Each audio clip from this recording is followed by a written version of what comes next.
So hi everyone, my name is Jackson. I am the VP of the Global Mobility Club here at UT Dallas. And essentially what we do is just expose the student body to the global mobility industry, which is a combination of human resources, global business, and supply chain, I would say. And today we've got a great panel for you about career stories with a bunch of incredible women in the industry. And this is part of our lead-up event, which goes into our career fair, which is this Thursday. So we'll be excited to see you there. And of course, you can get all of our information, reach out. And we are looking forward to seeing you at the rest of our events. So I will stop sharing my screen and hand it over to Taylor. And then come in. Thanks for joining us. We're really excited to share with you a little bit about our careers. I'm thrilled to help host this wonderful panel of very experienced women professionals in mobility. My name is Taylor Williams-Smith, and I myself have a background in HR, which is where I started my career, and then took a 20-year detour into mobility.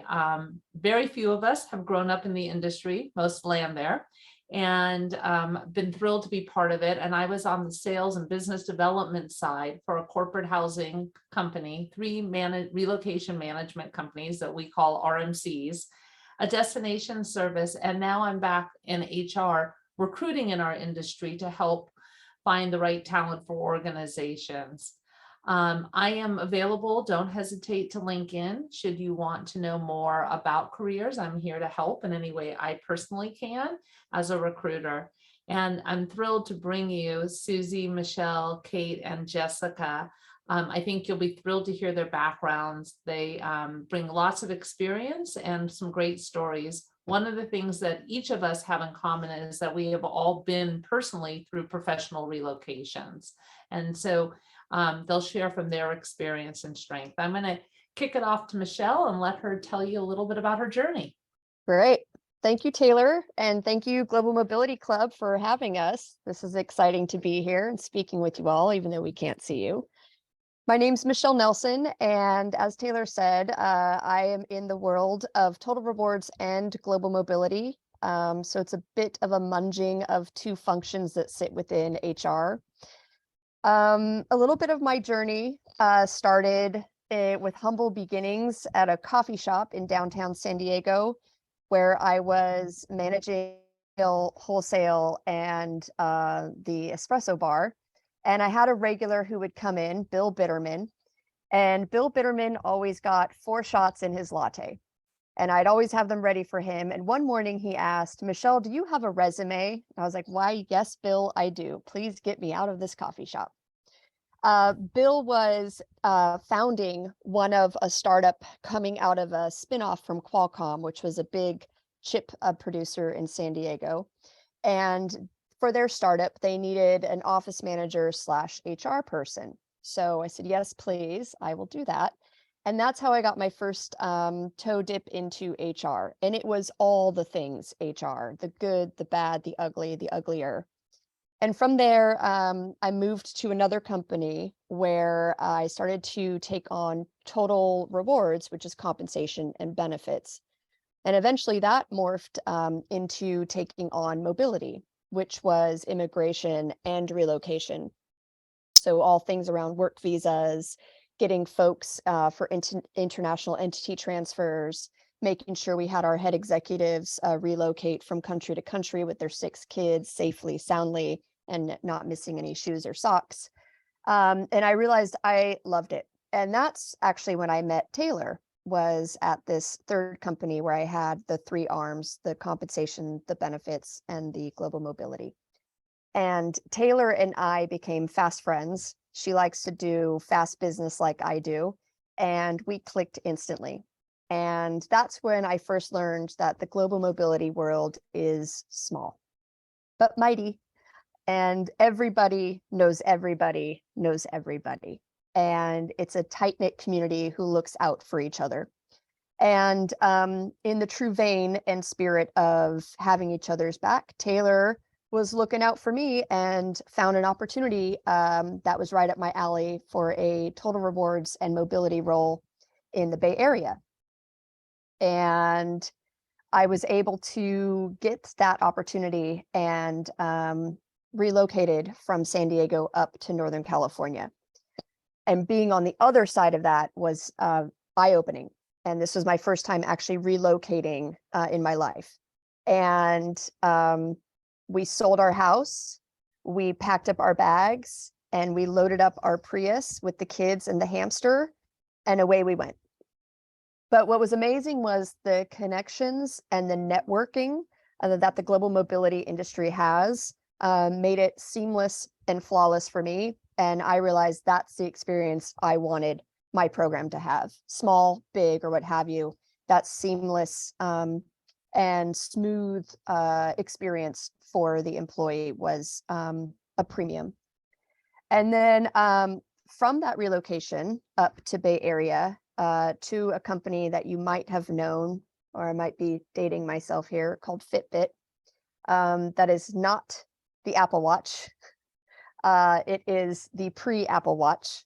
I was at Fitbit for about a year and then moved on to the company that I'm at now and have been there for 5 years, called Twilio.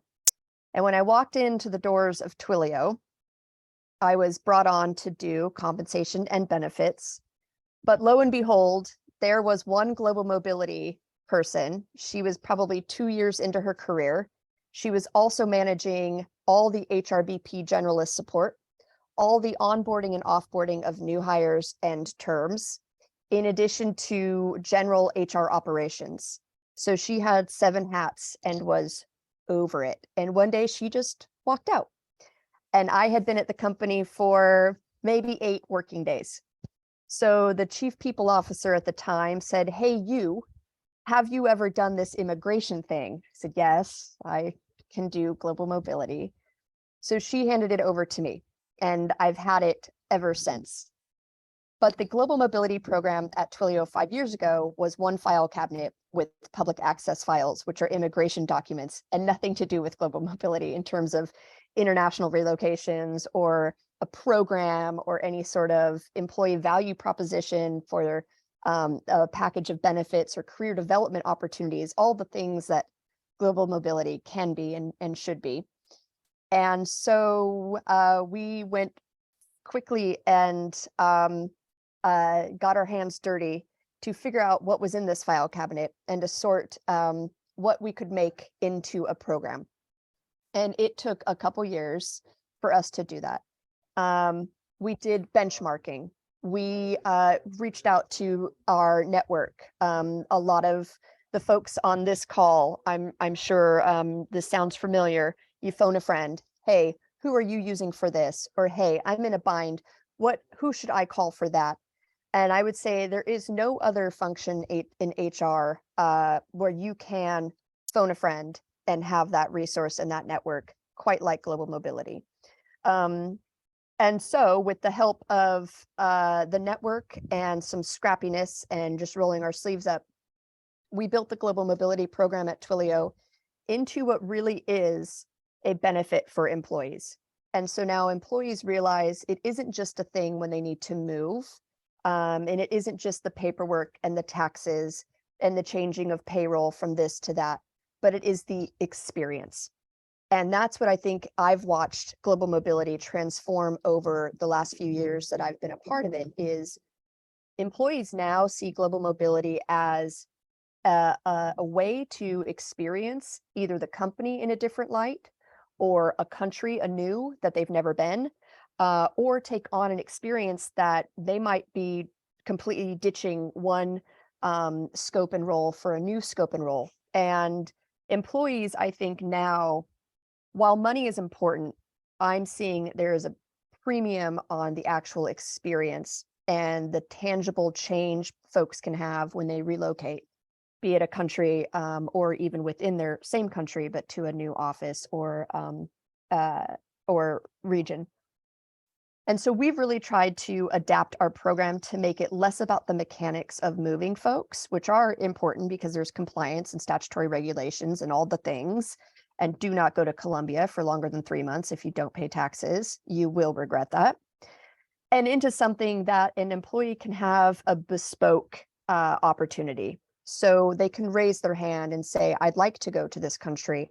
And then we're able to make that possible for them and package it up as a benefit offering and experience. And so that's what we continue to look for, especially in this remote world. Where can we send folks? Where is it going to be exciting for them while still keeping our regulations and our compliance and all the things in our business operations and finances in check? But how do we offer a differentiator for employees that keeps them interested and engaged is what we look to do. So I would say I've seen global mobility in its infancy, in my experience, from when it was purely a file cabinet to now a full-fledged opportunity for employees to have a differentiator experience. And it's been fun. And it's been fun to do it with great people and an amazing network. Taylor, anything you think I've glossed over, or, I mean, you know me and you've known me for years. Anything you'd want me to click into? Nope, I think just offering maybe one quick tidbit of advice. If you were a college student and wanted to join mobility, what would be your piece of advice? Raise your hand.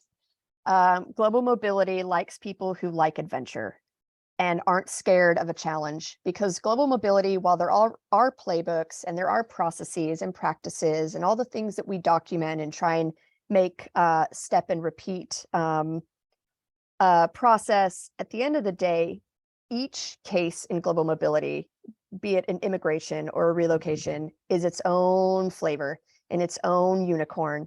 And it really requires a phenotype who likes problem solving, who likes to unpack things, who likes to figure out the puzzle and is tenacious. So I would say, if you have interest in global mobility, raise your hand and you'll be signing up for an adventure. Thank you so much, Michelle, for sharing.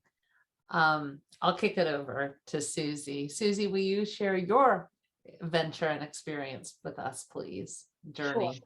Thank you, Taylor, and it's my pleasure. And I'm going to have to be snazzy following Michelle, but I will do my best. My journey is a totally different one.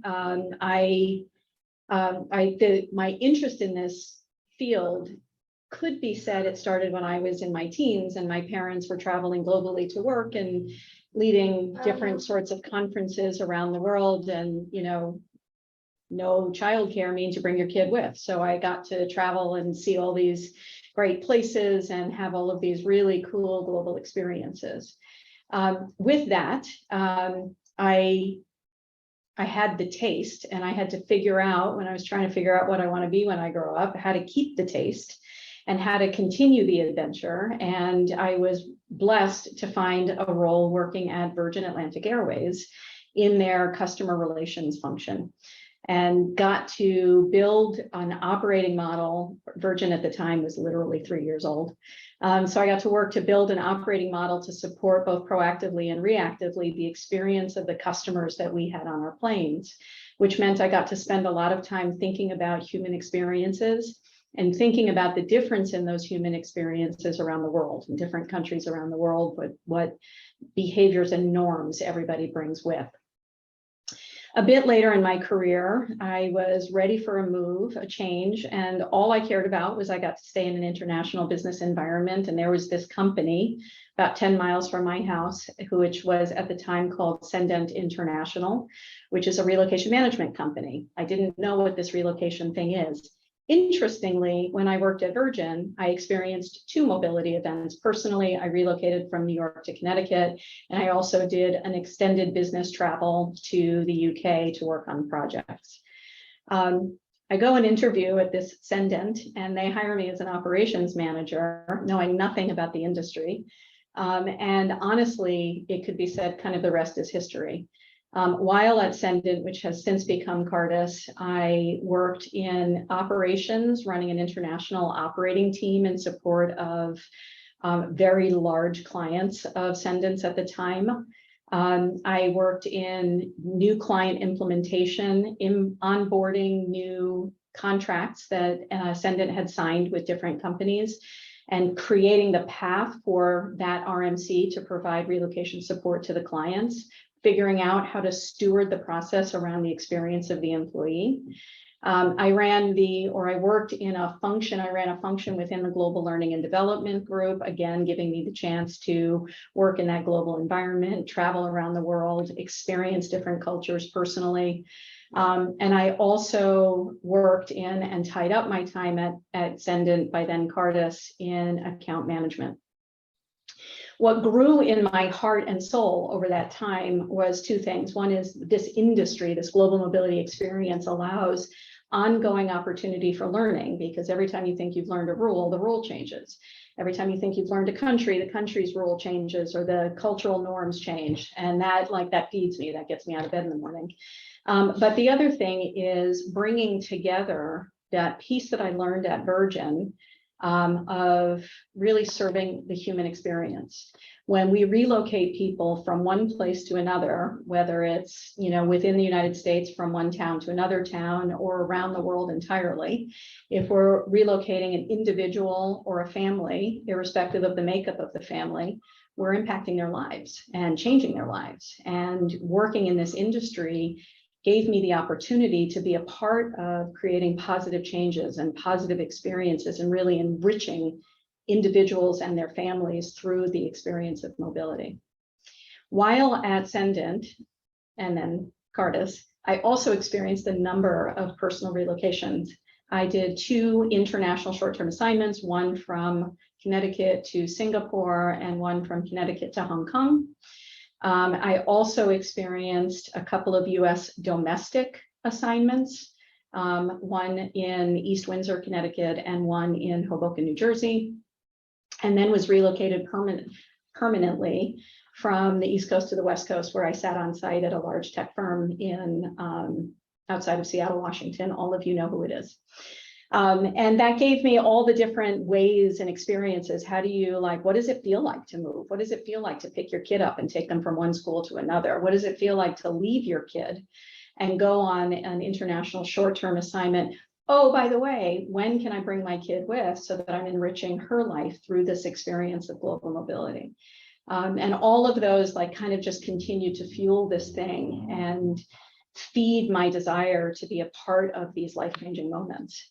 I did change over from Cardus to Serva, which is the largest global relocation management company, and ran a portfolio of clients from an account management perspective, building some new delivery models, enabling my clients to have the Serva relocation consultant, so the frontline person managing the family's experience, be at the center of everything that the employee needed to do. And it was a unique model at the time. It was an opportunity to create greater trust between the employee and their family that was moving and the people within my team that were actually supporting the move. And again, gave that opportunity to kind of peel back the layers of the onion and get further into the experience, developing additional and even more maybe nuanced opportunities and paths to improving that outcome for the employee and their family. I switched over to the corporate side and spent a couple of years after a relocation from Seattle to New York, working as the delivery strategy leader for an international assignment program. So that meant the 125 or so people that we were managing on an annual basis were all going on a temporary assignment, either for months or for years, but always intending to come back. And that opportunity was designed to create a link between the global mobility function and talent.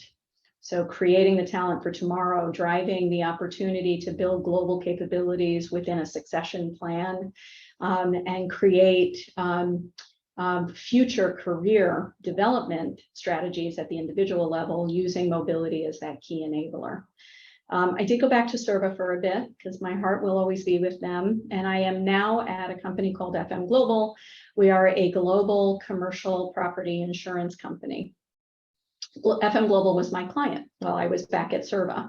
And with FM Global, I was able to create a transformed global mobility program that took the employee and put them really fully in the center of the process for the benefit of the experience. And Michelle talked about it a lot of, how do we enable the trust and the support for the employee such that they are really worried about the job and not the move? And how do we assure that positive outcome and the strength in their experience so that they are consistently driving towards their future career goals? And so I couldn't stand it. The company was so cool. The new program was so cool that when this opportunity became available, I jumped, and here I sit. Within FM Global, I have the pleasure of managing the Global Mobility Program, immigration in North America for non-mobility, as well as the global immigration for mobility. And I also have the global tax process within my care. And all of that is designed around employee experience. And it's like an oxymoron to say that tax and immigration can be designed around the employee's experience, because most people hear tax and immigration, it's like having root canal. But truly, we've designed it in such a way to support the employee. I was thinking a little bit, before I wrap up and see what other comments I can offer, I was thinking a little bit about Taylor's question to Michelle. What's the one piece of advice? And Michelle's answer, raise your hand. I think I would add to that a bit by saying, at some point in my career, the lesson that I learned is align yourself with your HR partner, because your HR partner will say yes for you before you even know that there's an opportunity out there. So knowing your HR partner and knowing that they are in tune with global opportunities or opportunities in different areas around the country in which you reside helps to create the opportunity. Sorry, I'm using opportunity so much, but it helps to create the opportunity to then raise your hand. And then I can't echo what Michelle said enough. Raise your hand and say yes. The company will support you through the relocation experience. So take the risk and do it. And don't worry about it, because nothing but goodness can come out of it. Taylor, what else can I add? Excellent. Well, you actually have a question. Oh, cool. So, what is the most difficult task or project you faced in your career, and how did you solve for it?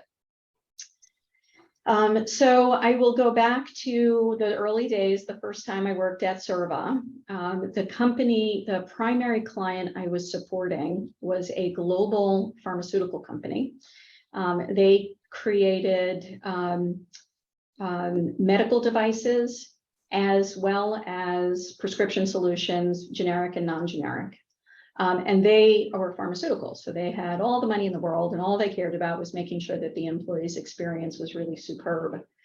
They asked us, Serva, and I alluded to it in my other conversation, they asked us to create a solution where the Serva consultant would be on every single call, would be the one providing all of the information, all of the third-party services that I'm sure you've been hearing about, household goods, destination services, corporate housing, mortgage, home sale, home purchase, all of those additional services could not be delivered without the Serva consultant being a part of the process.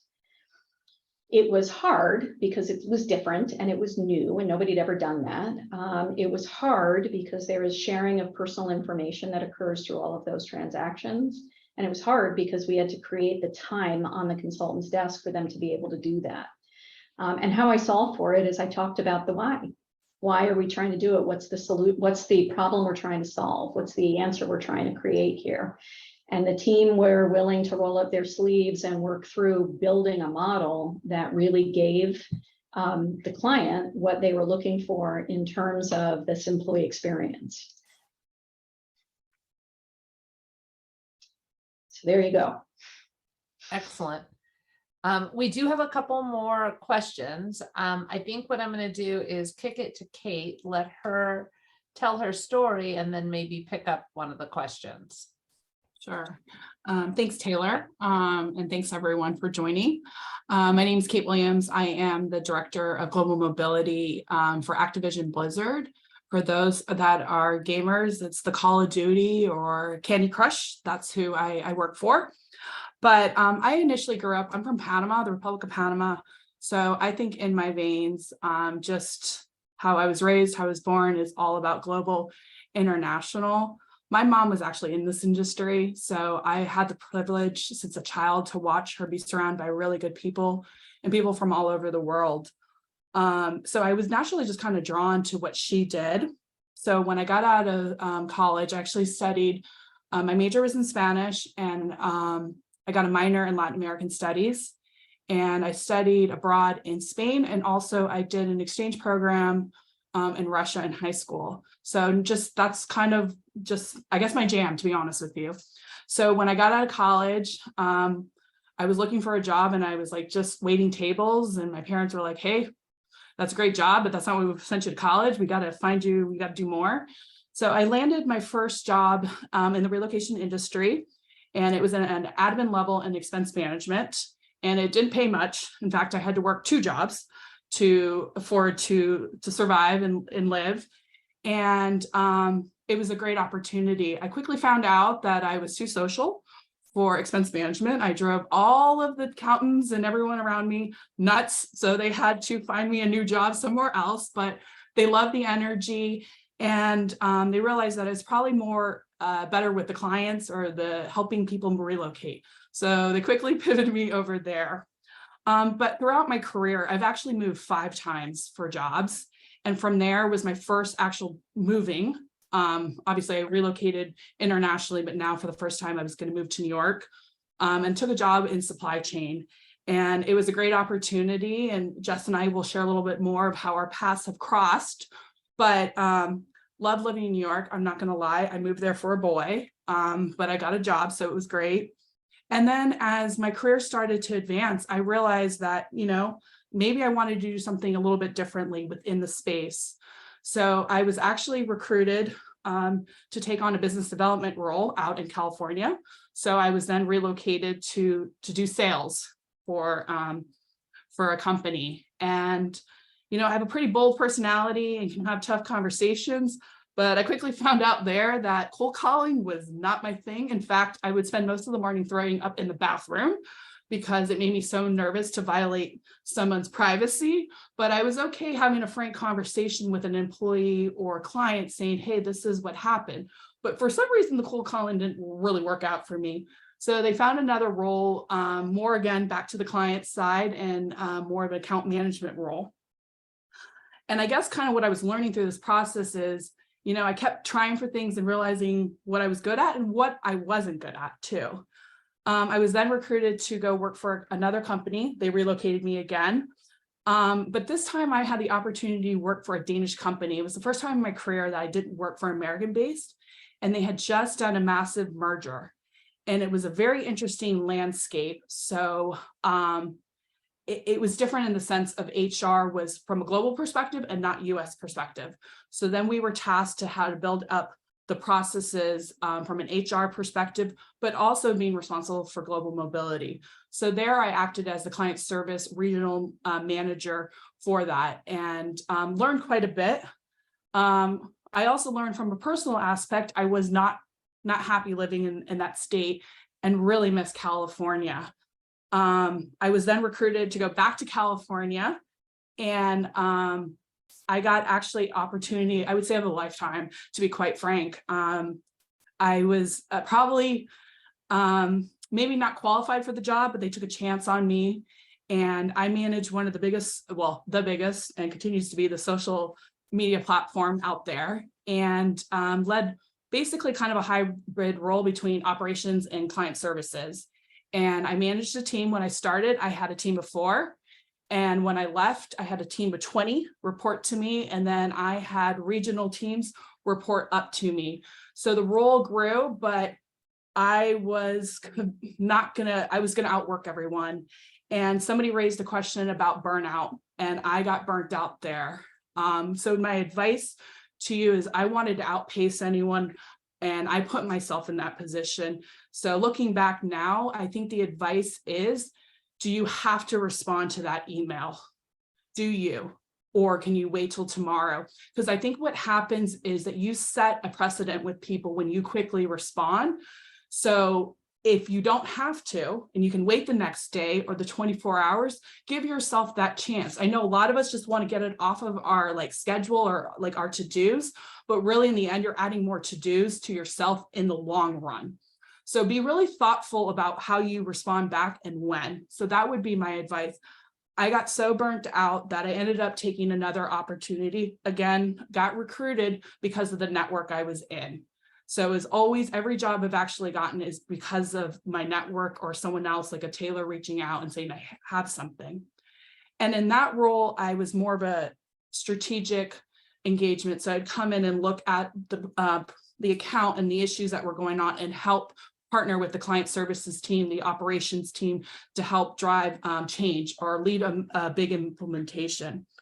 From there, I decided that, I actually kind of missed working more with people and more of the clients, the owner of that. So I went to a relocation company here in Southern California and then got promoted to vice president of client services and led the portfolio with team that reported to me. And one of my clients at the time was Activision Blizzard. And a couple years later, when the person that was my account manager or my client left for another opportunity, I raised my hand. And now I've come over to Activision Blizzard and I sit under global benefits, which is a little bit unique for mobility because typically it's rewards or comp. And I manage a team globally. I have team members that sit in Canada, London, here in California and Shanghai that report to me. And I've recently been asked to take on remote policies, which is either fully remote or temporary remote. And it's been quite an interesting journey. I have to say this global mobility in HR is really humans helping humans. And at your core, it's just, it's exciting, it changes. People's situations are all unique. And so if you're up for different laws, helping people, this is certainly the industry to go in. And I have to say it's limitless, really is. I would have never thought when I first moved to New York that I would end up working for a gaming company and have the opportunity to spend most of my time dealing with Sweden because that's where one of our populations. So I'm learning quite a bit. I also have the opportunity to work with people that report to me that are culturally different laws, and that's also a learning opportunity. So that's a little bit of my story. Kate, maybe you want to talk a little bit, you talked a little bit about burnout, but I think Suzie did a great job. She answered the question that came up around network and maybe one or two pieces of advice about how to build a network or how to use your network. That's a good question. I've actually, I think one of the most defining moments of my career was I had just left a company and I was sitting at an event and I had my two previous employers, my current employer, and we were all sitting there laughing and talking.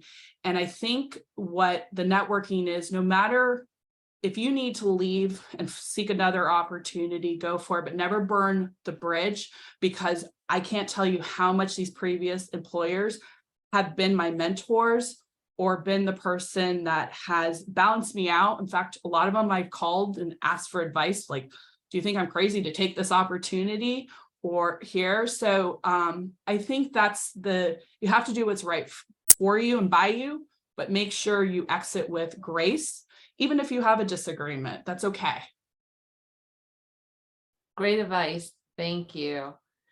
Jess, last but definitely not least, I'll throw in a little bit of a tidbit, which I've had the honor personally to work with both Kate and Jessica, and twice in our career, the three of us have worked in the same organization. So just small world, talk about the network reputation. Jessica and Kate were both on a panel that decided whether I would join an organization or not.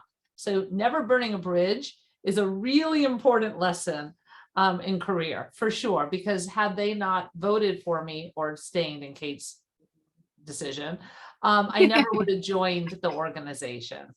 So networks are very, very, very critical. I'll kick it to you, Jess. Yeah, awesome. Thank you. Hi, good evening, everybody. My name is Jessica Wyatt. I'm a senior HR program manager at General Atomics. I am about 18 months into my role at GA on the corporate side. And prior to that, have been with 3 different relocation management companies throughout my career. My dad was in the military, so we moved when I was younger. And so I had my first real experience moving internationally when I was, a young child. We lived in Europe for several years, and that's really where I caught the travel bug, if you will, traveling around Europe at the time and just experiencing what relocation was like for our family. Albeit the military does things a lot differently, or did in the past, in terms of managing relocations. But then it really fueled my ambition, and I studied international relations in college. Graduated a semester early. It was in the peak of the global recession in 2009, and kind of similar to Kate, it's like, okay, do I go back to waiting tables in San Diego? I was on the East Coast, and I said, there's got to be something else. And I saw a job posting for an international assignment counselor with a relocation management company. And I, had talked to one of the deans and chatted about it. And I said, well, I was a recipient of relocation in the past. Why not? So I took the interview and ended up becoming a consultant. So working directly with families to relocate them internationally. And it was, I was very young and just coming out of college, but it gave me the insight to international business. And throughout my career, I'll speak about this a little bit more, but learning about what different companies do, when you're in the relocation space, especially on the provider or the vendor side, you get this exposure to different companies and different industries and what they do. And I really got that taste being an international consultant. I was working with a large company that had mining operations in the Middle East. And so I was supporting those families. And it was a great opportunity. But a couple of years later, one of my colleagues had changed companies and was working for another relocation management company in supply chain. And there was a position open. Later found out that it was actually Kate's role that I would fill for that company in supply chain. And at the time, I'm like, what is supply chain? Is that moving things? I wasn't sure what supply chain was, especially in the context of relocation. But I found out that it's managing the providers that are used in the relocation process. So relocation management companies are really, essentially the quarterback of the relocation process, but they work with various suppliers across the board to help move families, whether it's a temporary housing company or an immigration company, destination services. So as part of the supply chain role, I was responsible for managing various providers within our network. And that turned into, starting as, kind of more of a consultant specialist level. Somebody saw skill sets in me and said, let's develop you into more of a consulting role. And when we have new clients come on board, why don't you speak to these clients about our supply chain? And if they're going into, new locations, building up new projects, you be the face of our supply chain and show them what our supply chain offers. And so I took an opportunity, within that supply chain group to do more consulting. I had the opportunity to travel to Morocco and South Africa and meet with providers on the ground and work for, it was for an aerospace company. And it just gave me great exposure internationally, meeting different companies, understanding what they do, and also trying to streamline process so that, the service that we're offering our clients was, relatively consistent across the board, depending on the location and some of the cultural nuances. Fast forward to that, relocated to Southern California, which was my home. After being on the East Coast for a long time, it was ready to go west, and the company supported my move across the states. And I took A little bit later, they had approached me and said, you have great management potential. How do you want a role in business process? You would be managing a team, but it's very finance and numbers driven. How are you with numbers? And I said, well, I'm pretty good with numbers. I can open an Excel spreadsheet, but aside from that, I didn't know what that role entailed. But I raised my hand and said, let's give it a go. Let's see how it works out.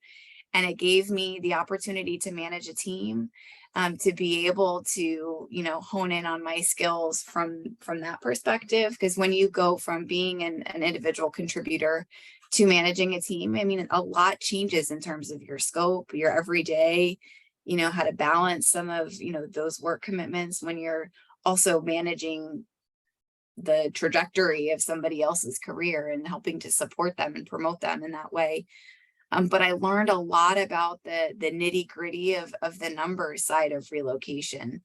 How do accruals work, when you're managing suppliers and providers versus, tangible things, so I said that I would do that for a year. Management team continued to monitor my progress, but I really was seeking a role in account management, overseeing relationships with clients. And so that year had passed and Taylor was very much in my network, and I was, a mentee of hers and chatting through like, how do I take my next step? I've, agreed to do this business process position. I've done well at it.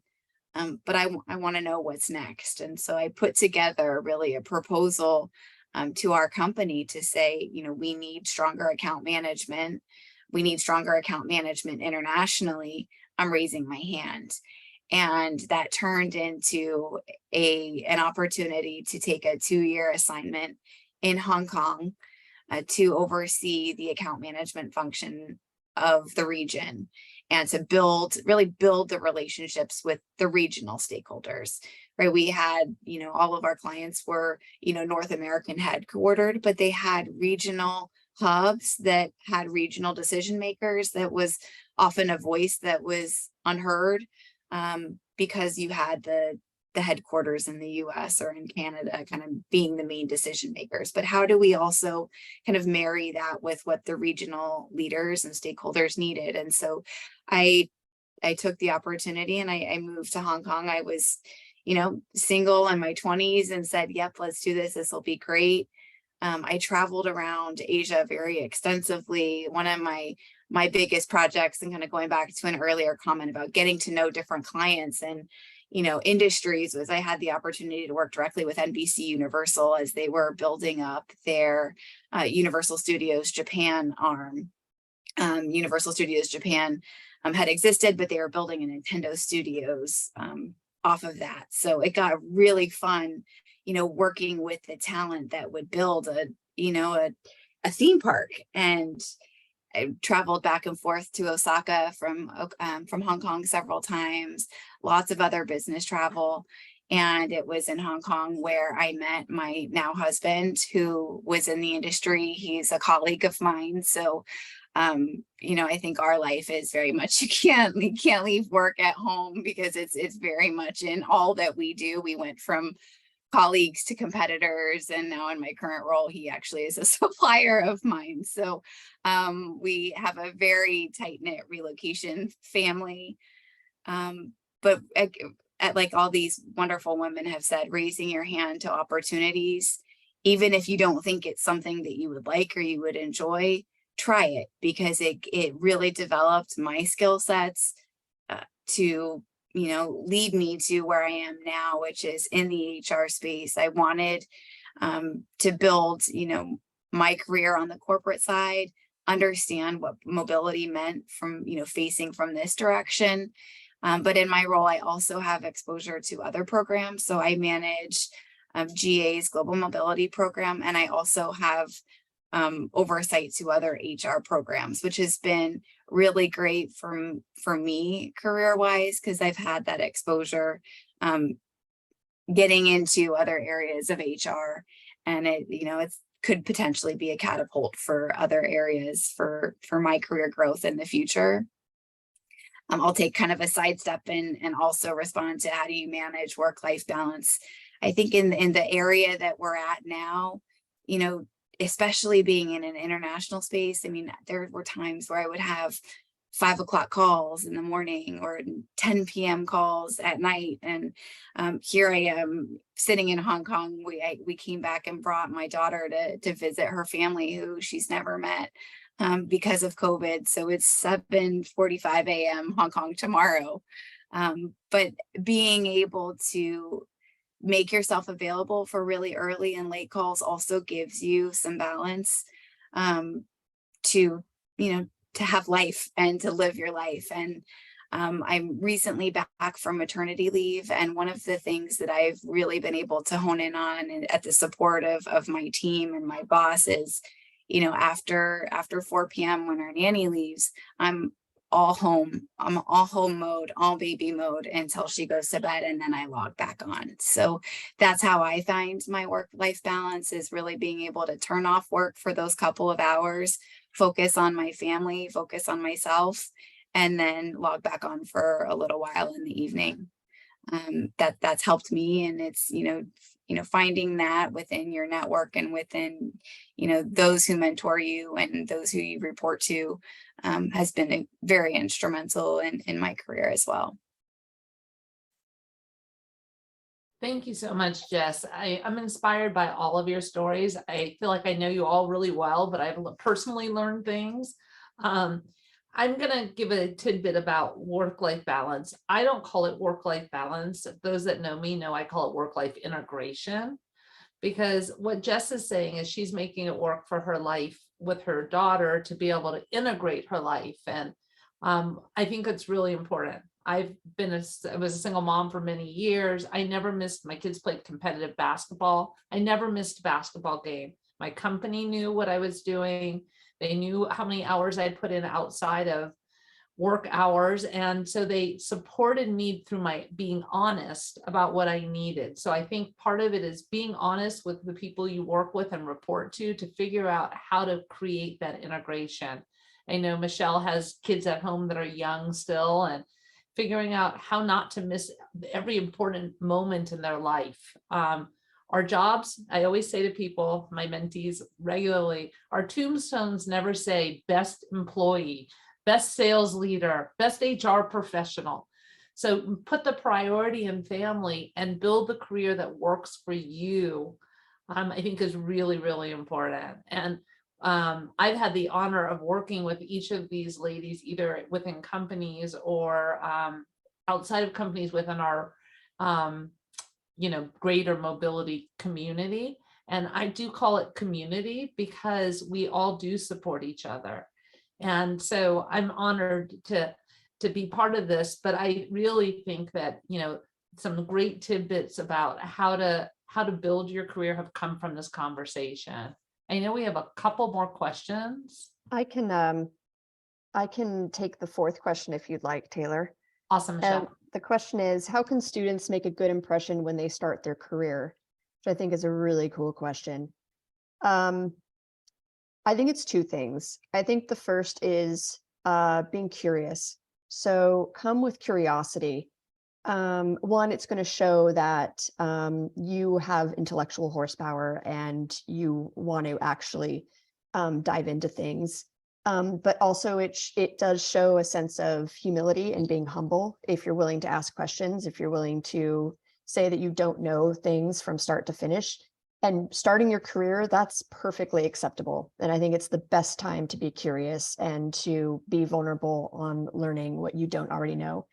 The other thing is, when given a challenge, show up with grit, show up with resiliency and some persistence to it. I think when I'm most impressed by somebody who's young in their career, it's that curiosity. They're, raising their hand, they're kind of throwing themselves out there, but also then when they're given a challenge that they won't be fully equipped to handle. And when you're young in your career and starting out, you're not going to be fully equipped potentially for the challenge at hand. But having the tenacity and the grit to see it through, and to also say, like, I don't have this, I need help here. that is a form of tenacity. That is showing that you're willing to stick it through. I think those two qualities for me are the most impressive when I see folks starting their career. If I can just add one extra, like a comma right at the end of that, of also show up as who you are. And don't be afraid of showing up as who you are, because through your lives and your education, you have accumulated experiences that can support and enhance the job you're being asked to do. And if you have curiosity and grit or tenacity and authenticity, I think that makes a really strong impression with any organization, irrespective of the industry they sit in. Well said, Suzie.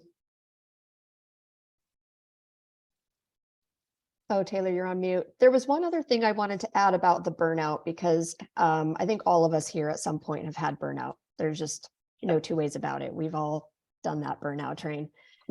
What's taken me a lot longer is Kate brought up, give yourself space, give yourself time to reply to that email. I only learned that yesterday afternoon around like 3 o'clock. So thank you, Kate.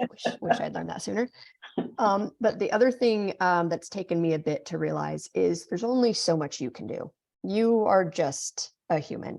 So it comes down to prioritization and level setting expectations with your manager. If your manager is globbing work on you, either A, they're not keeping track of what they've given you, B, they don't care, or C, they think you're fully capable in getting it all done.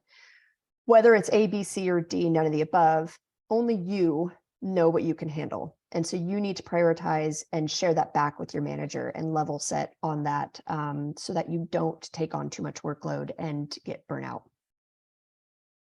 I'm going to piggyback on that. I'm glad you addressed that, because that was the question that I felt like we needed to. I would say, and do it early. So you don't wait until you're drowning and it's all due Friday and it's Thursday. You do it in the real time when you're feeling that coming up and you know that it's too much for whatever reason it is. I also think when we talk about bringing our authentic self, and I think that we see this so much more in the world today, we're all at Zoom, we're all in our homes, or we're on vacation, taking it from a different place. Things have become many million times more personal. And so I think bringing your authentic self and showing who you are, what are your family makeup? What are your restraints? What are your needs? And I think people in general are a lot more receptive to meet you where you are today, if you have the vulnerability and the courage to bring yourself forward. I think that's really, really important.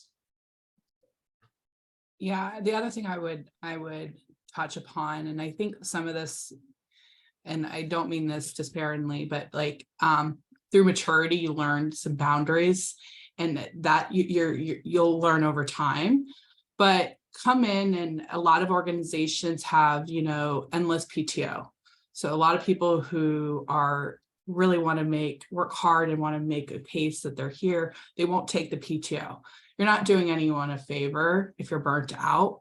Take your vacation, turn the phone off, be present with your family or your friends or your partner, and don't apologize for it, but come in and own that piece from the beginning. If you set a class and you have Pilates every day at 4 o'clock on Tuesdays, hold to it. You learn, or 5.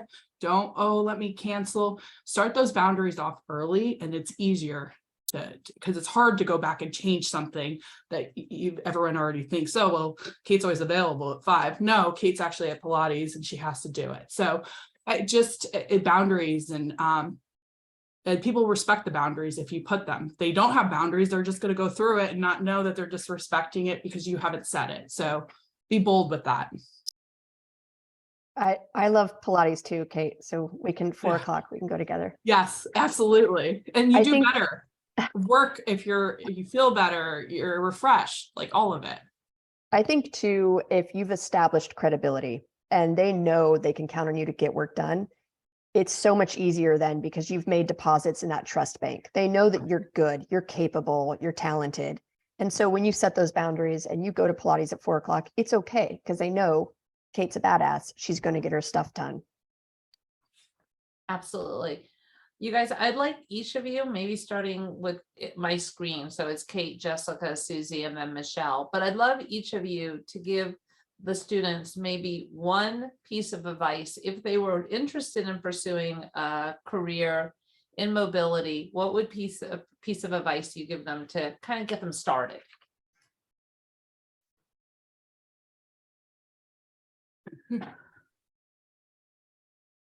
Get started. I think to be open to, you're going to start at an entry level. We all did. It's not do it. I had to work 2 jobs and I learned a lot. I think that's it. Be open to any opportunity, I guess is what it is. And don't be turned off by it's just entry. I was an admin, so made $28,000. Like, so, and then I was a VP at 35. So like the future is yours. And be bold, be bold. Great advice. I think that's great. Also, you know, don't turn down an opportunity because you don't know what it is. You know, I, again, kind of, you know, as I alluded to, what's supply chain in the context of relocation? I don't have a finance background, but I took on, you know, business process. Don't turn something down because it seems foreign to you or seems unfamiliar. Ask the questions and try to get the exposure, because either it'll, you know, validate what you like or what you don't like, but it could also open up a great opportunity that you just hadn't considered yet. I think what I would offer is everybody that is a participant in this Global Mobility Club, you all have a leg up on what the 5 of us all had. None of us even knew that this was an industry except for Kate. But you have that advantage of knowing about it, and you've been exposed to all of these different people through the jam and through the other sort of events that take place with Global Mobility Club. And so what's underneath that is you have all these names of all these people to reach out to and connect with. And I put it in my comment, but fearlessly connect with all of us. As we've been on this call, I sent LinkedIn invitations to everybody on this call that I didn't know before Taylor introduced us. So fearlessly go forward, make your connections, work your connections. Excellent. Really good point. Michelle? Yeah, and that's a great segue, because mine was going to be keep your network, keep it alive. I'm not sure how my internet is. I think my internet's might be bad right now, but hopefully this is coming through. Keep your network alive, keep it robust, and keep it authentic, because these are lifelong relationships and partnerships and people that, even if you know them on the periphery, they're going to know you, they're going to hear about you. And so make sure you invest in it and you just keep it alive and vibrant. Excellent. My piece of advice is raise your hand for internships. Really, there are internships in our industry. The more internships you do while you're in school, the stronger candidate you are coming out of school. So take risks, take those low-paying jobs. To Kate's point, I think we've all had them. You know, put your foot out there. Don't feel no does not mean no. No means not now. And I say that a lot. I'm sure everybody's heard me say that. But I think that don't let rejection get in your way.